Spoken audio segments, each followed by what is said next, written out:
Hechos 1, 15 al 26, vamos a estar leyendo esta tarde.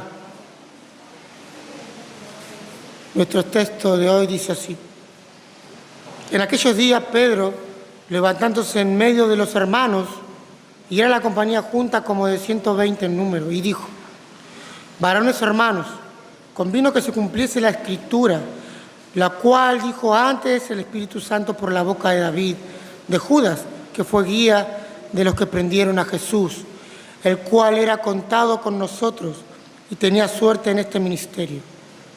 Este, pues, con el salario de su iniquidad adquirió un campo, y cayendo de cabeza se reventó por la mitad y todas sus entrañas se derramaron. Y fue notorio a todos los habitantes de Jerusalén de tal manera que aquel campo se llama en su propia lengua Aceldama, que quiere decir campo de sangre. Porque está escrito en el libro de los Salmos: sea hecha desierta su habitación, y no haya quien more en ella, y tome otro su oficio.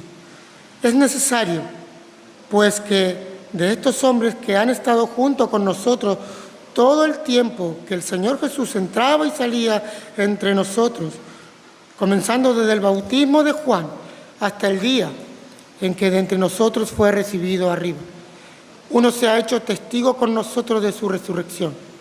Y señalaron a dos: a José, llamado Barsabás, que tenía por sobrenombre Justo, y a Matías, y oraron y dijeron: Tú, Señor, que conoces los corazones de todos, muestra cuál de estos dos has escogido, para que tome parte de este ministerio y apostolado, de que cayó Judas por transgresión, para irse a su propio lugar. Y le echaron suerte, y la suerte cayó sobre Matías, y fue contado con los 11 apóstoles. Oremos. Señor, te damos gracias por un día más de vida que nos has regalado. Señor, gracias porque vinimos a este lugar a adorar tu santo nombre. Señor, pero es hora de alimentarnos de tu palabra. Señor, que esta palabra caiga en tierra fértil y pueda llevar mucho fruto.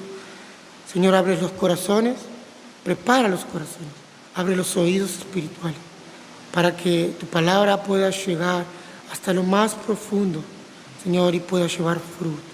Gracias, Señor, te damos. Señor, y te pido perdón por mis pecados. Te pido permiso para hablar tu palabra. En el nombre de Jesús. Amén y amén. ¿Puede tomar su asiento, mi hermano? Quiero hacer un contexto de lo que veníamos hablando. Judas había conspirado contra Jesús con los principales sacerdotes y los escribas. Él traicionó a nuestro Señor Jesús y él fue crucificado por los romanos bajo la insistencia de estas personas. Jesús resucitó y ascendió a los cielos, pero en Hechos 1 él mandó a los apóstoles a que no se fueran de Jerusalén, sino que esperaran la promesa del Padre. ¿Y qué hicieron los apóstoles? Obedecieron. Subieron en la casa al cuarto de arriba, donde se dedicaron exclusivamente a la oración. Eso está en Hechos 1:14. Y estaban con ellos las mujeres. Y María estaba con ellos. Y allí entramos a nuestro verso 15, que dice que en aquellos días Pedro, levantándose en medio de los hermanos. Pedro estaba allí. Pedro ha sido el portavoz de los apóstoles a lo largo del Evangelio de Lucas, y ahora él continúa haciéndolo. Él seguirá en este papel de liderazgo hasta su informe a la iglesia en Jerusalén en Hechos 11. Después de eso, solo volveremos a oír de él en la historia de su encarcelación y su milagrosa liberación. Eso está en Hechos 12. Y su informe al consejo de la iglesia en Hechos 15. Pero dice que estaban todos juntos y era la compañía como de 120, En los versículos anteriores, 13 y 14, Lucas nombró a los apóstoles y a las mujeres y los hermanos de Jesús. Pero dice que perseveraban unánimes en oración y ruego. Bueno, no sabemos la identidad de los demás, pero el número revela que los creyentes estaban creciendo, estaban aumentando. Pablo dice que apareció a más de 500 hermanos juntos en una de sus cartas. En 1 Corintios 15:6, cito, después apareció a más de 500 hermanos a la vez, de los cuales muchos aún viven y otros ya duermen. Tampoco sabemos la identidad de estas otras personas. Es probable que algunos de estos 500 hermanos estén entre los 120 reunidos.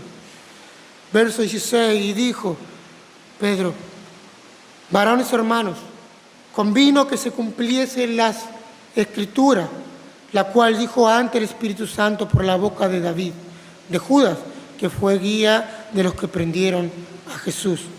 Bueno, Pedro se pone de pie y lo que dice Pedro sale de la boca del Espíritu Santo. Conforme él cita las Escrituras, él recita pasajes del Antiguo Testamento, los cuales él nunca había podido interpretar si no fuera por la inspiración divina. Pedro se pone de pie porque él sabe que hay un problema. Él sabe que hay un problema. Ellos no entienden, por ejemplo, lo que le pasó a Judas. Ahí en sus mentes seguramente están pensando con temor que quizás Dios no siempre puede mantener a alguien fiel. Que Dios perdió a Judas. Que quizás el plan de Dios salió mal.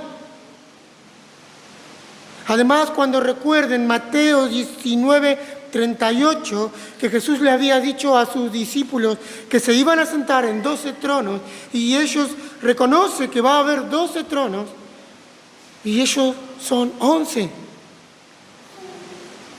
¿Cómo van a ser? ¿Quién será el número 12? ¿Quién será el que se siente en el trono número 12?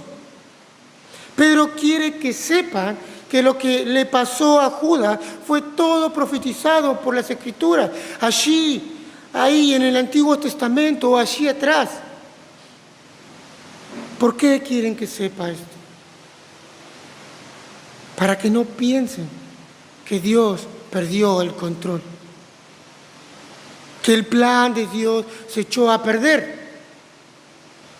Pedro dice, caballeros, amigos, hermanos, la ausencia de Judas estuvo en las escrituras, remontándose desde David. Esto es parte del plan. Tranquilos, el plan de Dios no falló. Dios no está ocupado perdiendo a aquellos que Él toma. Jesús dijo en Juan capítulo 17, no he perdido a ninguno de los que me diste, excepto por el hijo de perdición. ¿Para qué? Para que la Escritura se cumpliese. Y Pedro sigue, y él dice, el cual era contado con nosotros, está hablando de Judas, y tenía suerte en este ministerio. Judas había recibido por designación divina la responsabilidad importante, una de las responsabilidades más importantes. Él había sido llamado a ser discípulo. Ahora, una pregunta, ¿Judas fue salvo? ¿Judas fue salvo? Porque esto es algo de que muchas veces personas que malinterpretan la Biblia predican. Bueno, Judas no fue salvo. Juan 6 dice esto, versículo 64, Jesús le habla a sus discípulos y le dice, pero hay algunos de ustedes que no creen. Él sabía que él nunca había creído. Él sabía que él nunca se había convertido. Nunca había creído en lo absoluto. Él estaba allí, él estaba ahí metido por el dinero desde el principio hasta el final. Él se metió en la tesorería porque es obvio que sus intereses estaban ahí. Y finalmente él vendió a Jesús por unas piezas de plata. Él tuvo hambre de dinero desde el principio hasta el final. Y él pensó que iba a estar en un reino, pero en un reino político. Y luego vemos los versos 18 al 20, donde Lucas hace un paréntesis y nos narra la muerte de Judas e incluye una descripción gráfica de la horrible muerte. Recuerden que Lucas le está hablando a Teófilo, le está contando lo que le pasó a Judas. Luego va Pedro a continuar su discurso en el verso 20. Él dice, versículo 18, este pues con el salario de su iniquidad adquirió un campo y cayendo de cabeza se reventó por la mitad y todas sus entrañas se derramaron. Y fue notorio a todos los habitantes de Jerusalén, de tal manera que aquel campo se llama en su propia lengua Haceldama, que quiere decir campo de sangre. Y aquí Pedro, en el verso 20, continúa lo que viene hablando de lo profetizado en el Antiguo Testamento. Porque está escrito en el libro de los Salmos, dice Pedro, sea hecha desierta su habitación y no haya quien more en ella y tome otro su oficio. Eso es el Salmo 69, 25. Que la habitación de Judas quedaría desolada, que él sería quitado, que él sería borrado. Después dice, tome otro su oficio, de la palabra episcopos, el cual significa supervisor. Tome otro su oficio. Y eso es el Salmo 109, 8. Pero usted ve lo que Pedro está queriendo decir. Esta es la manera que Dios planeó todo desde el principio. Pedro quiere explicar eso. Todo está profetizado, todo está en la Escritura, todo está ya hablado en el Antiguo Testamento. Y eso le da el pie a Pedro, le deja este pie para seleccionar a alguien, para seleccionar al siguiente discípulo. Pedro presenta el caso de que hay que elegir a uno para completar el lugar dejado por Judas. Una pregunta. ¿Por qué se tomó el lugar de Judas? ¿Porque murió? Bueno, no fue porque murió, porque si no, los próximos apóstoles que han muerto se tenían que haber tomado el lugar y así sucesivamente. No fue por eso. Se tomó el lugar de Judas porque Judas apostató contra nuestro Señor Jesús. Así llegamos a nuestro versículo 21. Y esto es simplemente una pequeña narrativa y aquí él presenta los requisitos para esta persona. Versículo 21. Conviene pues que de estos hombres que han estado juntos con nosotros todo este tiempo, que el Señor Jesús entró y salió entre nosotros, comenzando desde el bautismo de Juan hasta el día que fue recibido arriba de entre nosotros, uno se ha hecho testigo con nosotros de su resurrección. Señalaron a dos, a José llamado Barsabás, que tenía por sobrenombre Justo, y a Matías. Y oraron, dijeron, tú, Señor, que conoces los corazones de todos, muestra cuáles escoges de estos dos, para que tome el oficio de este ministerio y apostolado, el cual cayó Judas por transgresión, para irse a su lugar. Y le echaron suerte, y la suerte cayó sobre Matías, y fue contado con los 11 apóstoles. Aquí usted tiene dos los dos primeros requisitos para el apostolado. El número 1, él tenía que haber estado desde el bautismo de Juan hasta la ascensión. Él tenía que haber sido alguien que estuvo durante todo este periodo de tiempo con Jesús. Número 2, él tuvo que haber sido testigo del Cristo crucificado en gloria. Eso lo vemos al final del verso 22. Un testigo con nosotros de la resurrección. Y por último, un tercer requisito, y está en el versículo 23 en adelante, y él tiene que haber sido elegido por Dios. Señalaron a dos. A José, llamado Barsabás, que tenía por sobrenombre Justo, y a Matías. ¿Sabe una cosa? No siempre son las luces tan brillantes. No siempre son las estrellas que más brillan en el firmamento, en el horizonte, lo que el Señor escoge para hacer lo que Él quiere hacer. ¿No es así? Algunas veces son las personas que usted ni siquiera conoce, que realmente están moviendo y cumpliendo la voluntad del Señor. La voluntad de Dios, lo que Él quiere hacer, lo que Él quiere que hagan. Bueno, aquí hay dos personas. Aquí hay dos hombres que nadie conoce. No tenemos ni idea quiénes fueron. No aparecen antes o después. Pero ¿quién fue el que tomó la decisión? ¿Quién fue el que eligió a estas personas? Bueno, versículo 24. Y oraron, todo el mundo oró. Los 120 oraron y dijeron: tú, Señor, que conoces los corazones de todos, muestra cuál de estos dos has escogido. Jesús escogió a los primeros 11 y él tenía que escoger al número 12. Verso 25.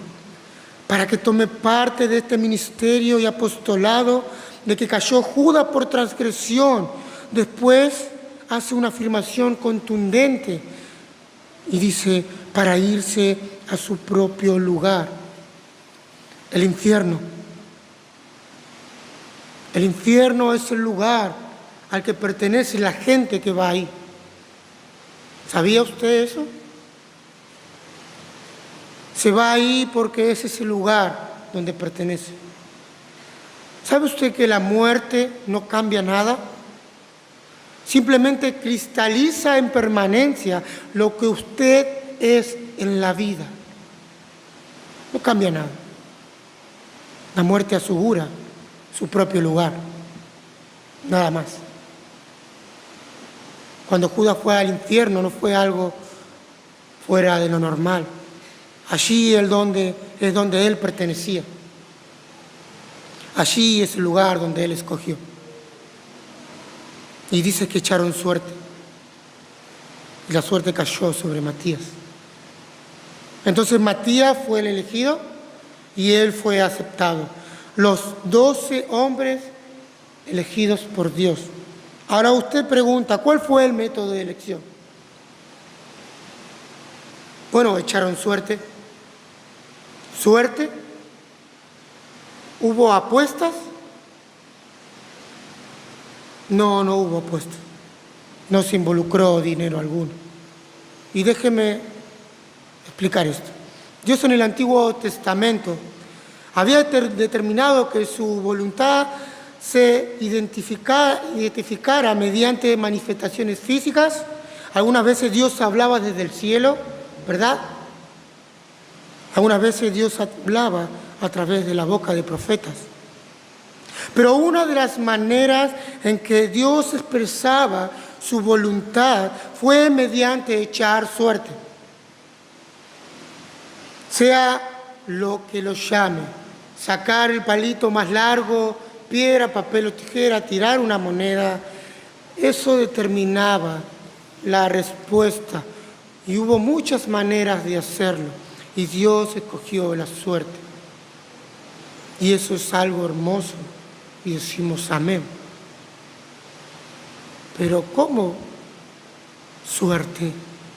¿Por qué suerte? Algo tan delicado.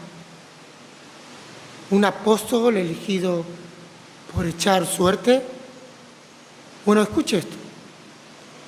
Este fue el último acto en la era del Antiguo Testamento. ¿Pero cómo? ¿Estamos en Hechos?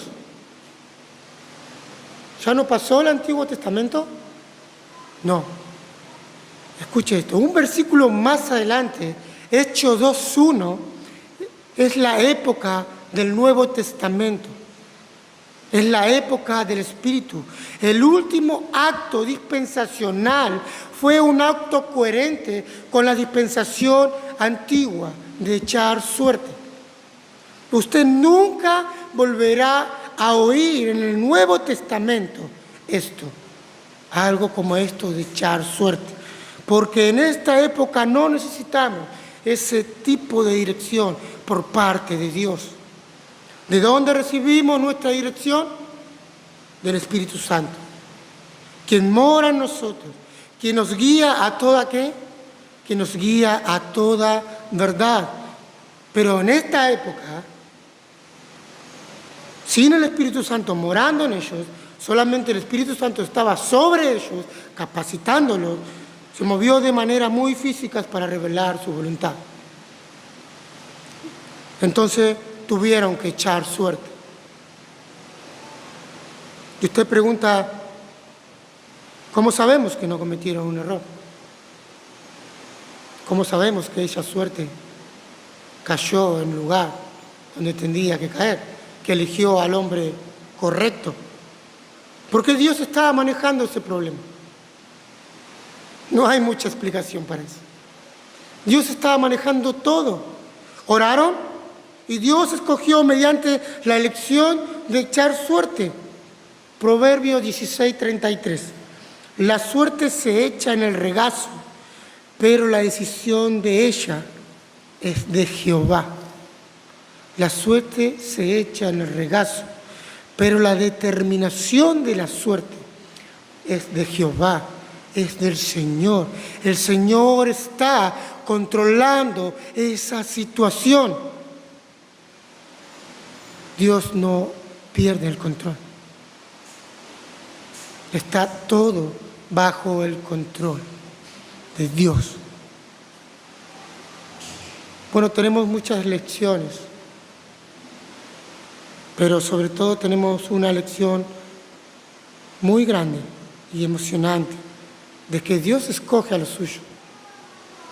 Amén. Dios escoge a los suyos para que hagan su servicio. Y después tenemos otra lección importante, pero terrible y aterradora, de que todo hombre muere y se va a su propio lugar. Matías encontró su lugar entre los amados, pero Judas se fue a su propio lugar, el infierno. Allí está él. Ahora están completos los 12 discípulos. Están esperando la promesa. Lo que Cristo había dicho, están esperando. Los 120 están esperando juntos, unánimes, orando.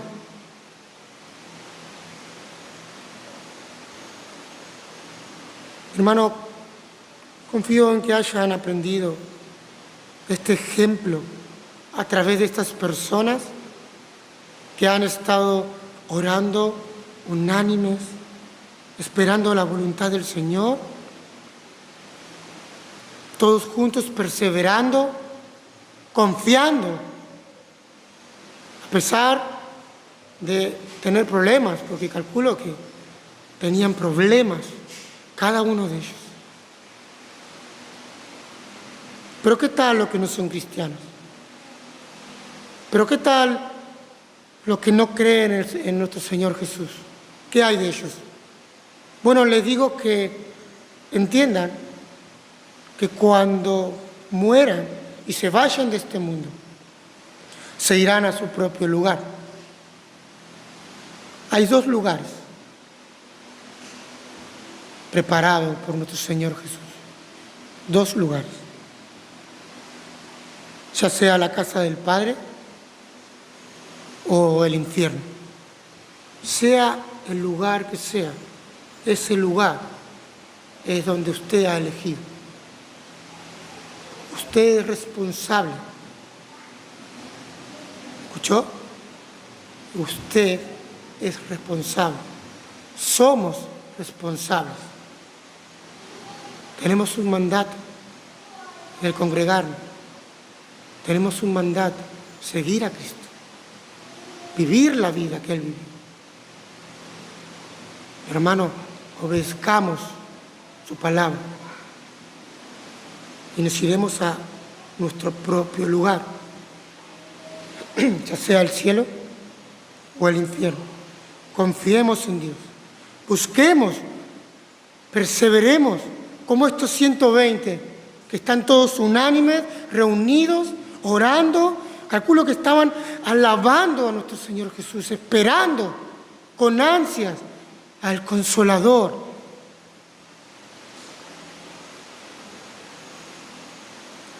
Juan Crisóstomo dijo, y termino con esto: si supieras lo rápido que la gente se olvida de ti después de tu muerte, no buscarías agradar a nadie, sino a Dios.